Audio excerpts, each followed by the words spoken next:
दूसरा आदमी यहाँ कौन था, दूसरा आदमी कौन था, ये देख लो कमरा है नहीं, बाहर में तो पैरा ऐना की बनाऊंगा, दूसरे के बीच के माँ ये आपका कमरा है, इसमें तो कमरे में कोई है नहीं। देखा भी ये गाती बजाती है, इससे बार बार को भ्रम हो गया है। ऐसी परिस्थिति दुनिया की जो भक्ति है सो भगवान कृष्ण के स्वरूप में थी। सुतीक्ष्ण की जो भक्ति है वो भगवान राम के रूप में थी। सुतीक्ष्ण के बीच के मां प्रेम की प्रधानता थी और मीरा के मां कभी प्रेम भाव और कभी विरह की व्याकुलता दोनों व्यक्त थे।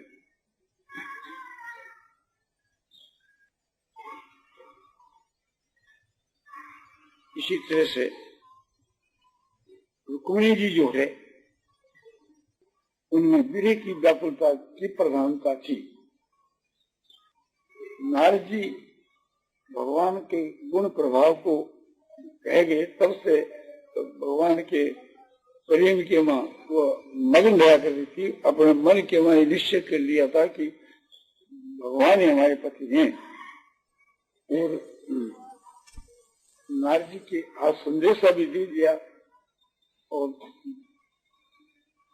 भगवान के आने में कुछ विलम्ब हो गया। इधर में शिशुपाल जी सो आ गया जाने के लिए, तब तो देवी के स्थान में देवी की पूजा करने के वास्ते गई और देवी से यही प्रार्थना की, भगवती देवी मेरे तो प्रभु जो सो भगवान श्री कृष्ण है, उन्हीं के साथ के मैं तो विवाह करना चाहती हूँ। मैं अपने प्राणों का त्याग कर दूंगी किंतु मैं शिशुपाल के साथ में विवाह नहीं करूंगी। उसका भाई जो रुक्मैया है वो एक प्रकार से शिशुपाल को बुला लिया था, उसका भाई और पिता, और वो सब एक प्रकार से समझो कि बड़ी भारी सेना और अपने एक बरात लेकर के आ गए। अब वो विलाप करती है भगवान के लिए, भगवान से विलाप करती है कि प्रभु मैंने ऐसा कौन सा पाप किया कि जो आप आने में विलम्ब कर रहे हो, और मुझको ये लेने के वास्ते दूसरा ही आ गया, जाने के वास्ते दूसरा ही आ गया। तो मैं तो अपने आप को आपके अर्पण कर चुकी, मैं तो किसी भी हाथ में उसके साथ में नहीं जाऊंगी और मेरा भाई जबरदस्ती उसके साथ में मेरा विवाह करना चाहता है। ऐसी परिस्थिति के वहां स्व आपके और कोई भी मेरा आधार नहीं है। तो भगवान से अपने करुणा भाव से विलाप करती। उसी वक्त भगवान समझो कि रथ पर सवार होकर के वहां आ पहुंचे और उसको अपने रथ में बैठा करके ले जा रहे हैं और घोषणा करती कि तो मैं ले जा रहा हूँ, और भगवान ले गए। तब एक प्रकार से सन्नाटा मास गया शिशुपाल के भोज के बीच के वहां, बरात के बीच के वहां, और सब ऐसा टूट पड़े भगवान श्री कृष्ण जी के ऊपर। बड़ा भारी युद्ध हुआ, आखिर के वहां सब परास्त हो गए, सब हार गए और भगवान की विजय हो गई। तो भगवान उसके भाई रुक्मिणी को बांध करके ले गए क्योंकि वो शिशुपाल के पक्ष में था। रुक्मिणी जी ने कहा महाराज क्या कृपा करके मेरे भाई को तो छोड़ दो, तो उनके अनुरोध से उसको छोड़ दिया और भगवान अपने द्वारका में लाकर उनके साथ में विधि के सहित विवाह किया। भगवान कभी मजाक भी करने लग जाते थे। एक दिन कहने लगे कि रुक्मिणी शिशुपाल एक बड़ा भारी राजा था, इतने बड़े राजा को छोड़ करके मैं एक साधारण उसके साथ में तुमने क्यों ऐसा विवाह किया। तो अपने जो गुण है उनको अवगुणों के रूप में बदल करके कहने लगे मेरे में ये अवगुण है, ये अवगुण है, ये अवगुण है। तो सुन करके और वो एकदम इतनी व्याकुल हो गई कि एकदम बेहोश होकर मूर्छित होकर के अपने गिर पड़ी। तब भगवान ने वहाँ चतुर्भुज रूप धारण करके उसको चारों हाथों से उठाकर हृदय के लगाया और कहा कि एक प्रकार से मैं तो तुम्हारी परीक्षा लेता था कि जैसे मैंने इस मामले से कैसे तुम्हारी दशा होगा। तो इस प्रकार से भगवान परीक्षा लिया करते थे।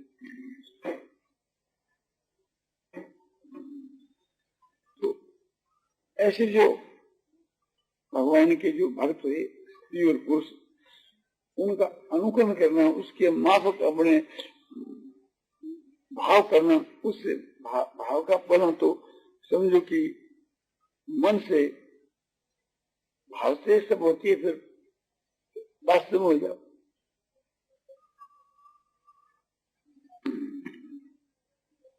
इसी प्रकार से भगवान गोपियां प्रेम करती थी और गोप जो है ग्वाले ये भी प्रेम करते थे। आपसी के मन जब खेलते क्रीड़ा करते तो एक दूसरे पर सवार हो जाते थे। और एक जैसे लुकमी का खेल है, उसमें एक लुक जाते एक दूसरे को अपने खोजा करता था। कबड्डी का खेल खेलते तो आपसी के वहां एकदम से एक दूसरे से मुकाबला करते थे, कभी कुश्ती करते थे, कभी कभी कुछ इस प्रकार से खूब प्रेम से क्रीड़ा करते थे गोप बालकों के साथ में।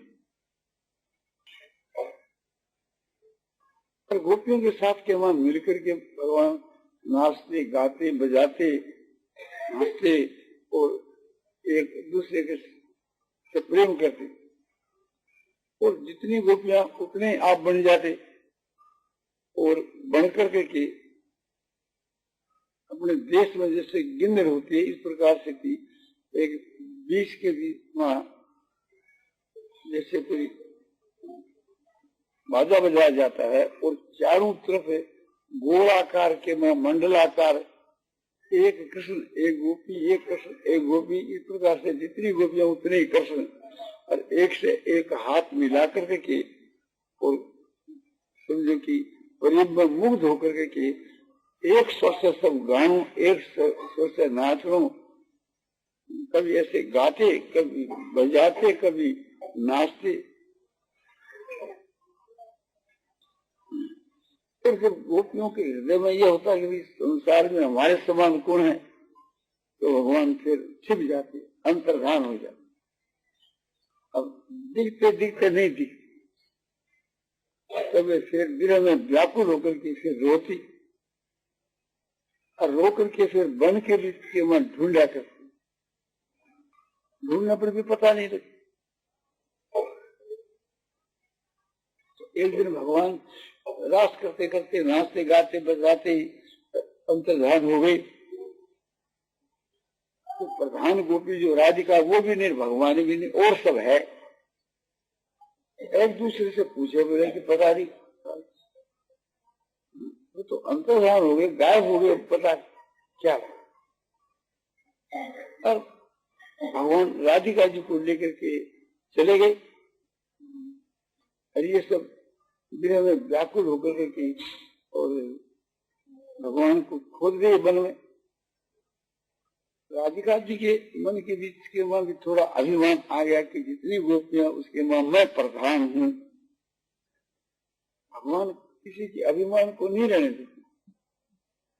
तो राधिका जी ने कहा कि मैं बहुत दूर आ गई, इसलिए जब थक गई, अब मेरे से पैदल नहीं चला जा, तो आप ले चलो मुझे। बहुत अच्छी बात। भगवान बैठ गई कि तू मेरे खो पर चढ़ जा। तो गोपी ने अपना पैर पसारा तो भगवान गए, और भगवान नहीं, वहां भी अंतर्धान खांच ले गए। वो भी सुग्रीव में व्याकुल के भगवान के वास्ते समझो कि पागल सी होगी, वन में भगवान को खोजने लगी। और वो जो पहली गोपियों का जो झुंड था, वो पैरों का खोज देखते देखते देखते देखते पीछू पीछू आ ही रहा था।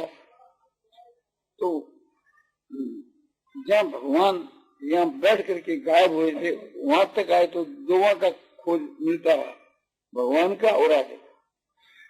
वहां के बाद फिर भगवान वहां गायब हो गए तो एक का खोज वहां नहीं, एक का ही खोज मिलता है। बोले यहाँ तक तो दो और इसके बाद एक। अब आगे जाकर के राधिका जी मिली, बताया कि भगवान बोले मुझको पता नहीं, थोड़ी देर तो मेरे साथ में आए फिर मुझको भी छोड़ के चले। तो राधिका भी उनके शामिल होकर के फिर भगवान का अनुकरण करने लगी कि भगवान जिस प्रकार से लीला करी थी उसे लीला की नकल करने लगी। कोई कृष्ण बनी है तो कोई एक प्रकार से बकासुर बना है तो कोई धेनुकासुर बना है, तो इस प्रकार से भगवान ने जैसी क्रिया की की नकल फिर भी भगवान नहीं आए तो सब मिलकर के मेरा में व्याकुल होकर के भगवान के वास्ते रोने लगी। सब एक प्रकार से सबका अभिमान गड़ गया। अपने में श्रेष्ठ होने का जो अभिमान था कि ये हम श्रेष्ठ हैं, तो ये भाव नष्ट हो गया। तो भगवान वहीं प्रकट हो गए, भगवान को पाकर के और फिर ऐसो भगवान को उपालम देने लगी कि आप कैसे हो। एक तो इस प्रकार के मनुष्य होते हैं जो अपने से प्रेम करते हैं उससे भी प्रेम नहीं करते, और एक ऐसे होते हैं कि नहीं जो प्रेम करते उससे भी करते, और एक ऐसे होते हैं कि प्रेम करने वालों के साथ ही प्रेम करते हैं, दूसरे से नहीं करते। तो इन तीनों में से आप कौन हो? भगवान ने कहा कि मैं तो इन तीनों से अलग चौथा ही।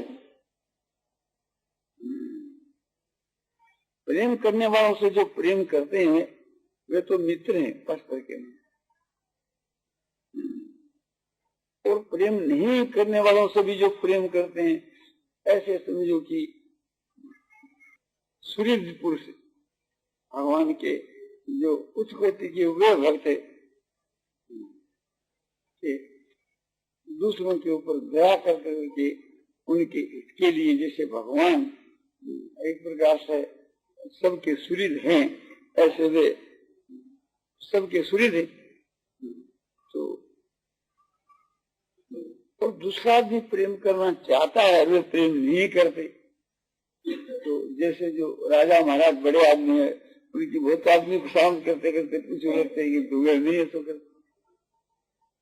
और एक जो व्रत पुरुष होते हैं वे भी ऐसे नहीं करते, किंतु तुम ऐसा नहीं समझो कि तुम तो हमारे से प्रेम करती हो और मैं नहीं करता।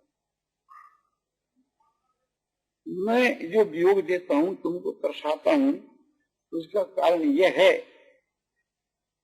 कि प्रेम बढ़ाने की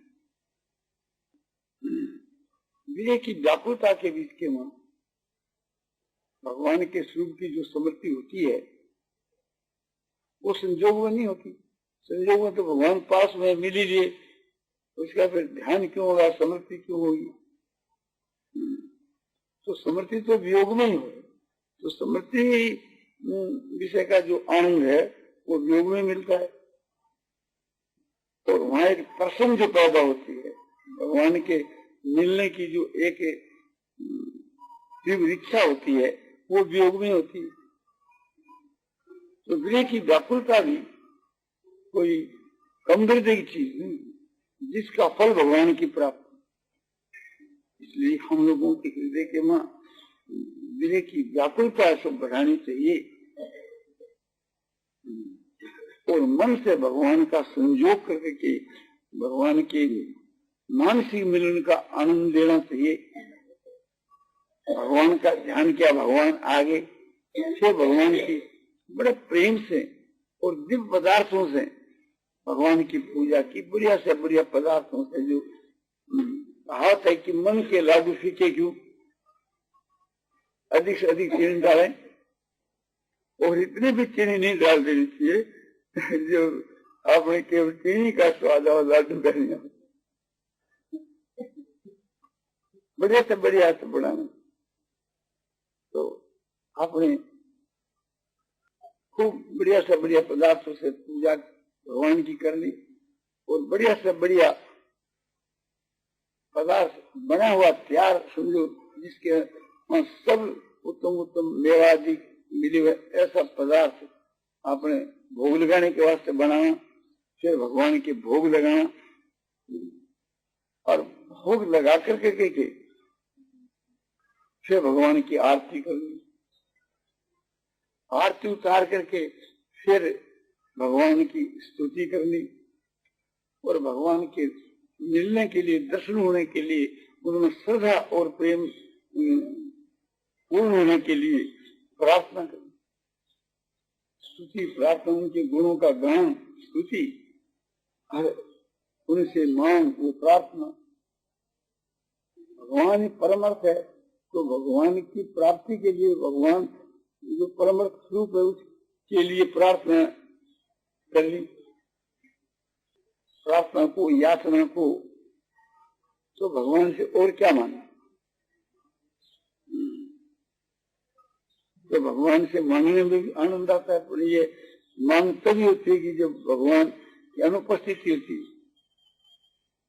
इस प्रकार भगवान की अनुपस्थिति की मांग एक प्रकार से मन से भगवान का दर्शन, मन से ही पूजा, मन से ही स्तुति प्रार्थना सब मन से करें, तो ये सब भगवान के वियोग में होते। तो इस प्रकार के करने से भगवान जब प्रकट हो जावे तो फिर बात क्या, फिर तो वो अपने आप को भूल जाता है, फिर क्या होता है क्या नहीं होता, प्रथम तो ज्ञान ही नहीं होता, फिर अपने आप को संभालता है, होश में आता है, तब भगवान की स्तुति प्रार्थना करता है। फिर प्रार्थना क्या वाक्य रहती है कि यही कि बस आपका वियोग नहीं हुए। जैसे भगवान अपने प्रत्यक्ष रूप से वशिष्ठ जी को दर्शन दिए और वशिष्ठ जी ने उनसे वरदान मांगा, नाथ एक बर मांगू मोहि कृपा करी दे।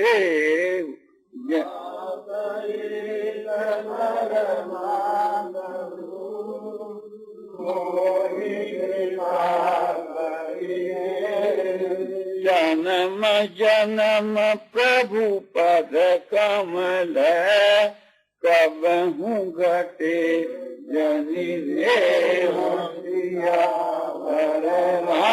रामचंद्र की जय। नाथ, मैं आपसे एक ही वरदान मांगता हूँ, आप कृपा करके मुझको दो,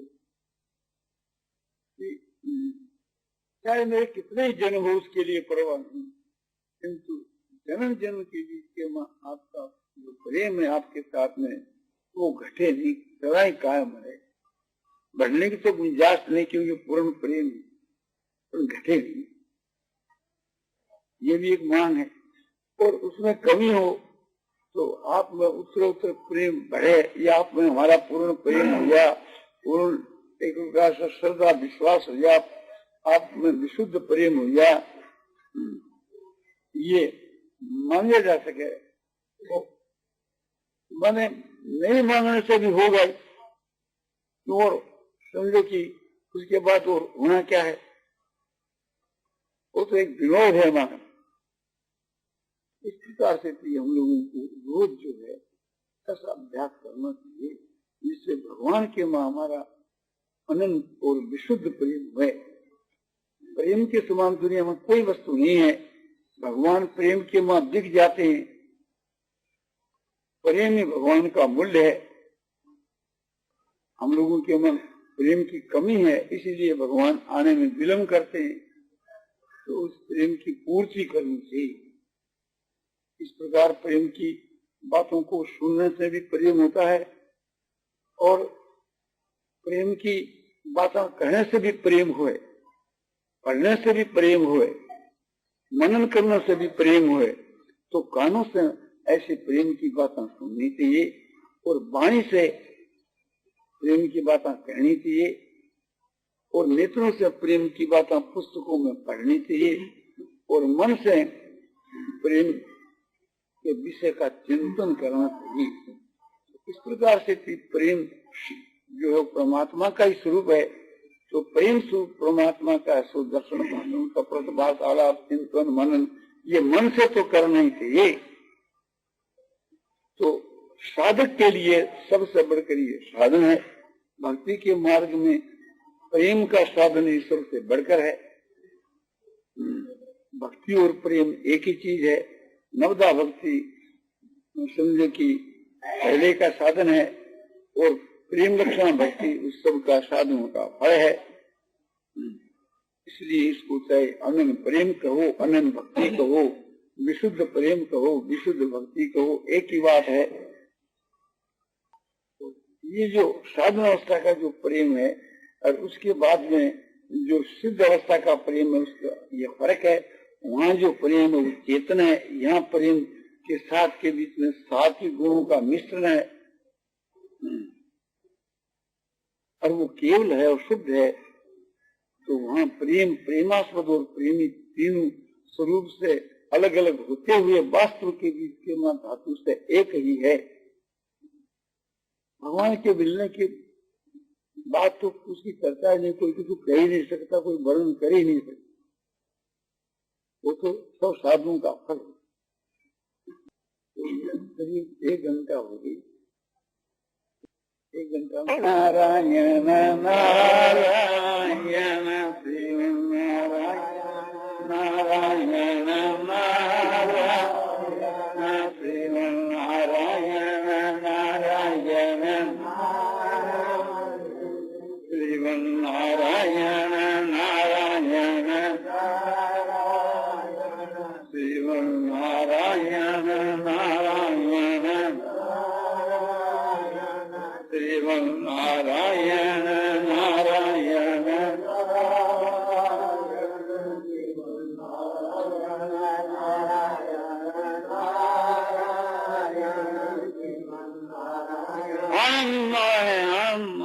पूर्णम पारम शांतम घनम अचलम ध्रुवम नित्यम बोधस्वरूपम ज्ञान स्वरूपम आनंदियानंद आनंदियानंद शांति शांति शांति।